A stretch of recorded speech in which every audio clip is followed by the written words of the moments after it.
ক্ষমতার অপব্যবহার করে হিন্দু সম্প্রদায়ের সম্পদ নিজের করে নিয়েছে পুলিশের সাবেক মহাপরিদর্শক বেনজির আহমেদ। ভয়ভীতি দেখিয়ে মাদারীপুরেও গড়েছেন সম্পদের পাহাড়। স্ত্রীর নামেও নামমাত্র মূল্যে কিনেছেন কয়েকশো বিঘা জমি।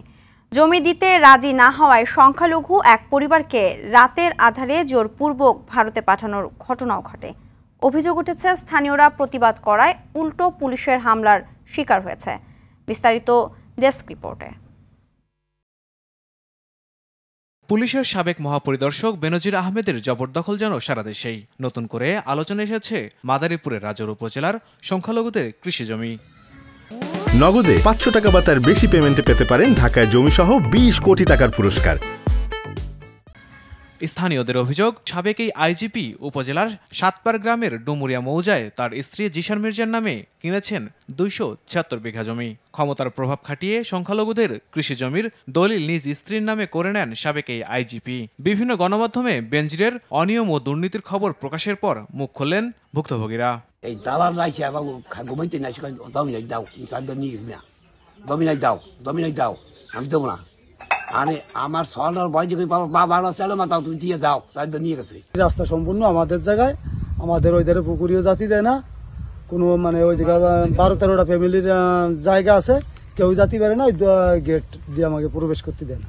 আমার 50 শতক জমি এই সাবানা পার্ক অ্যান্ড রিসোর্টে জোর করিয়া নিয়ে বালু ভরাট করিয়া সেখানে 3 তলা ভবন তুলে দিয়েছে। এইসব জমি কেনায় কৌশল অবলম্বন করেন বেনজির। কিছু জমি ক্রয় করে মাটি ভরাটের নামে পাশের জমি জবরদখল করেন। পরে জমির মালিককে বাধ্য করা হয় নামমাত্র মূল্যে জমির দলিল করতে। এতে কাজ না হলে হামলা মামলা তো রয়েছেই। পাশের জমিটা কিনে সেখানে 20 ফুট 30 ফুট মিলিয়ে মাটি ফেলে গেছে, বাধ্যতামূলক। এরপর আবার জমি দেওয়া লাগছে। আমাদের আশেপাশের জমি আমাকে পাশ দিয়ে ঘেরাও করে জমি কিনে নিয়ে গেছে। সাক্ষাৎকার দেওয়ার পরে সেই দিনই আমাদের এই পাশের বলদলতলি পুলিশ ফাঁড়ির আমিনুল ইসলাম আইসি আমাদের উপরে, স্থানীয় জনগণের উপরে লাঠিচার্জ করে। নগদে 500 টাকা বা তার বেশি পেমেন্টে পেতে পারেন ঢাকায় জমিসহ 20 কোটি টাকার পুরস্কার।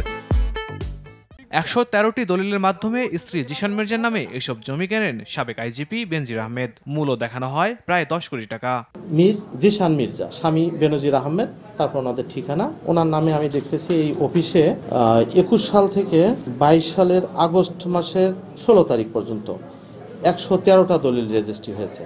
কোনো ব্যক্তির সম্পত্তি জোরপূর্বক দখলের অভিযোগ উঠলে আইনি ব্যবস্থা নেওয়ার আশ্বাস জেলা প্রশাসনের। কেউ যদি কারো সম্পত্তির ভিতরে যদি অবৈধভাবে জোরপূর্বকভাবে যদি সেই সম্পত্তি থেকে যদি তাকে উচ্ছেদ করতে চায়, তাহলে সেই ক্ষেত্রে আমাদের সিআরপিসির 107 অথবা সেকশন 145 অনুযায়ী এক্সিকিউটিভ কোর্ট আদালতে ওরা অভিযোগ আনতে পারে এবং সেইভাবে আদালত যেভাবে সিদ্ধান্ত উপনীত হয় অ্যাডমিনিস্ট্রেশনের পক্ষ থেকে সেইভাবে অ্যাসিস্ট্যান্সের এনশিওর করা হবে।